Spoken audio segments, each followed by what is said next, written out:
बिहार का शराबबंदी दो हिस्सों में बट गया है और ये दोनों हिस्से को सरकार को सुनना पड़ेगा, चाहे सरकार खुशी से या नाराज होकर, सुनना तो पड़ेगा।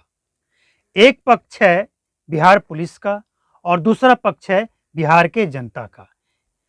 और बिहार पुलिस का ये कहना है, खासकर नए डीजीपी विनय कुमार जब आए हैं तो पूरे बिहार में तहल्का मचा हुआ है।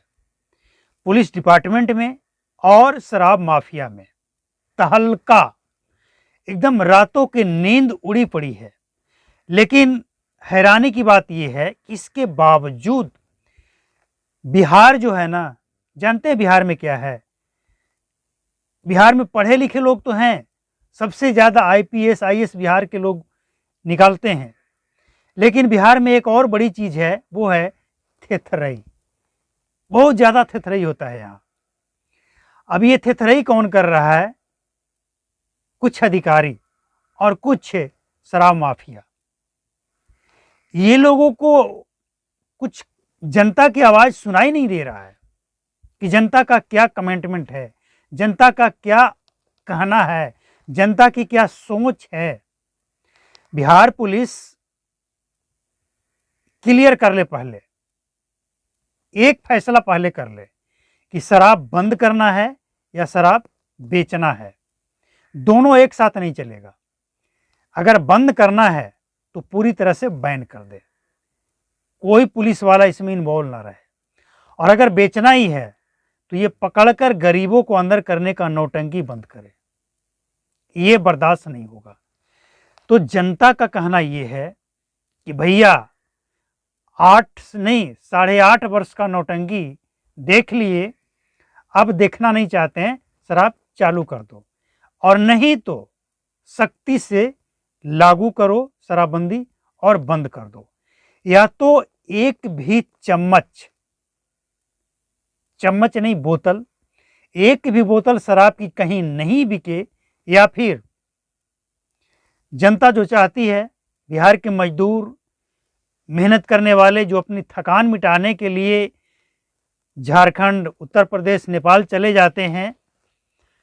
अरे कई लोगों को हमने ये कहते हुए सुना है कि बारात अगर उत्तर प्रदेश जा रही हो, झारखंड जा रही हो, बंगाल जा रही हो, तो लोग बिना बुलाए चले जाते हैं।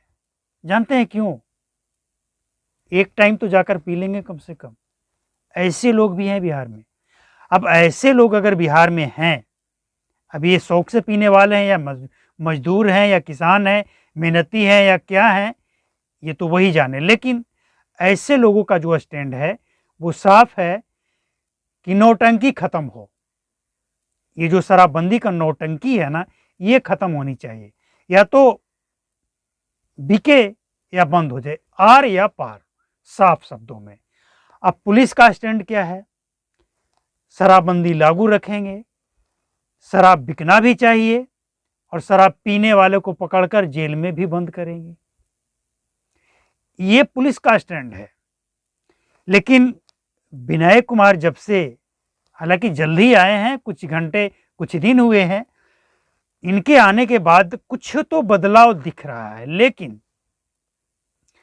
एक बड़ा चैलेंज है, और ये चैलेंज इसलिए है कि ये जैसे ही आए हैं, पद ग्रहण संभाले हैं, जिम्मेवारी संभाले हैं, लॉ एंड ऑर्डर की जिम्मेवारी और बिहार में शराबबंदी पे लगाम लगाने की जिम्मेवारी, और जैसे ये जिम्मेवारी संभाले हैं, आने वाला 1 जनवरी, अब ये 1 जनवरी में पार्टी तो होता है, लोग पीते हैं, आपको, हमको, सरकार को, पुलिस को, सबको पता है, किसी से कुछ छिपा हुआ नहीं है, लिपापोती वाली बात नहीं, सबको पता है। तो जब सबको पता है तो पुलिस नौटंकी करे या 1 जनवरी से पहले छूट दे दे, क्या करे? सरकार, कुछ लोगों का यह भी कहना है कि सरकार ये काम ये करे कि अगर हमेशा नहीं तो कुछ टाइम पे, जैसे होली, नया साल, लगन वगैरह जब चलता है तब थोड़ा छूट दे दे, थोड़ी नरमी बरते, ऐसा भी कुछ लोगों का मानना है। ये एक तरफ का स्टैंड है। दूसरे तरफ का स्टैंड पुलिस का जो है हमने आपको बताया। अब तीसरे पक्ष एक और है इसमें, वो है बिहार की महिला।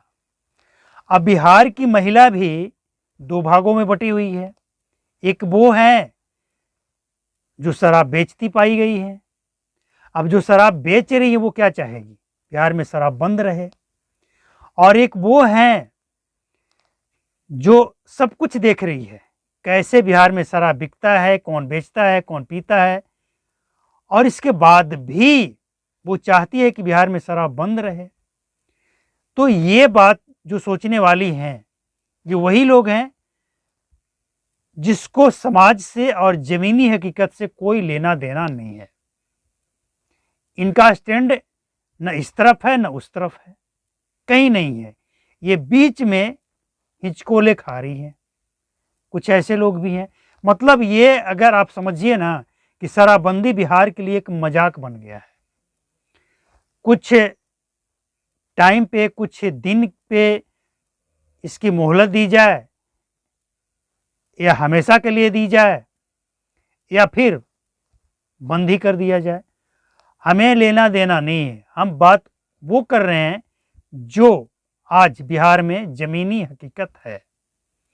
लोग जानना चाहते हैं कि 2025 से पहले, इलेक्शन से पहले सरकार का स्टैंड क्या है। इसमें लोग जानना चाहते हैं कि पुलिस का स्टैंड क्या है। एक तरफ पुलिस वाले कमीशन के लिए शराब बेचने वाले को छूट देती है। अगर छूट नहीं देती है भैया, तो लाखों और करोड़ों का शराब पटना सचिवालय तक कैसे पहुंच जाता है। करोड़ों का नहीं पहुंचता है, लेकिन बोतल तो पहुंच जाता है ना, कैसे पहुंच जाता है। और पटना शहर तक कैसे पहुंच जाता है, सचिवालय तक बोतल जो दिखा कैसे पहुंच गया। पुलिस के संरक्षण के कारण ही, कुछ नेता के संरक्षण के कारण ही। तो पुलिस पहले अपना स्टैंड ये क्लियर करे। सरकार को तो बाद में तय करना है, क्योंकि सरकार के पास सिर्फ यही विकल्प है कि वो कानून बनाए। सरकार के बस के बात में नहीं, सरकार के बस के बात नहीं है कि सरकार जगह जगह जाकर, नीतीश कुमार जगह जगह जाकर शराब बेचने पे पाबंदी लगाएं या शराब बेचने वाले को पकड़ें। उनके बस की बात नहीं, ये जिम्मेवारी प्रशासन की है। तो पुलिस प्रशासन अपना स्टैंड क्लियर करे कि आप क्या चाहते हैं, शराब बंद या चालू। अगर बंद तो फिर किसी को न बेचना है, न कमीशन लेना है, और ना ही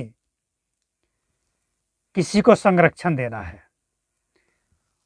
और अगर बेचना नहीं है तो, और अगर बेचना है तो फिर पकड़ना नहीं है। अगर बेचना है तो किसी को पकड़ना नहीं है। पहले ये पुलिस तय कर ले। डीजीपी साहब, पहले आप ये तय कर लीजिए कि आपका स्टैंड क्या है। बिहार सरकार भी तय कर ले, बिहार सरकार का अगला स्टैंड क्या है स्थिति को देखते हुए। इसके बाद जनता का वक्त आएगा 2025 में। जनता तय करेगी कि बिहार में शराबबंदी, नीतीश कुमार का शराबबंदी सही है या गलत है। हालांकि वोट का मतलब इससे नहीं है, शराबबंदी कोई बड़ा मसला नहीं है, कोई मायने नहीं रखता भैया। वोट के टाइम पे शराबबंदी कोई मायने नहीं रखता है। अगर नीतीश कुमार बिहार के लिए अच्छा काम करते हैं, बिहार के युवाओं के लिए, बिहार के महिलाओं के लिए, बिहार के बुजुर्गों के लिए, या ये कहें कि बिहार के नागरिकों के लिए, महिला बुजुर्ग सभी इसमें आ जाते हैं। अगर उनके लिए अच्छा काम करते हैं और शराबबंदी में थोड़ा गड़बड़ होता भी है तो बिहार की जनता इसे इग्नोर कर सकती है, और कर रही है। तभी तो शराबबंदी के बाद भी नीतीश कुमार मुख्यमंत्री बने हैं और बने हुए हैं। ये बिहार के जनता का ही प्यार है। तो शराबबंदी कोई मायने नहीं रखता, लेकिन जो ज़मीनी हकीकत है, जब तक इसका समाधान नहीं होगा आवाज़ उठता रहेगा। और लोग चाहते हैं इस पे आवाज़ उठे। आवाज़ उठी सड़क से लेकर, सोशल मीडिया से लेकर संसद तक, तब जाकर नीतीश कुमार ये स्वीकार करते हैं कि जो जहरीली और नकली शराब से जिनकी मौत हुई है उनको हम 4 लाख रुपया मुआवजा देंगे उनके परिवार को, वरना वो तो इनकार कर रहे थे। तो आवाज़ उठने से रास्ता बनता है और आवाज़ उठता रहेगा, कभी न कभी तो रास्ता बनेगा। तो मिलते हैं अगले अपडेट में। नमस्कार, जय हिंद, थैंक यू।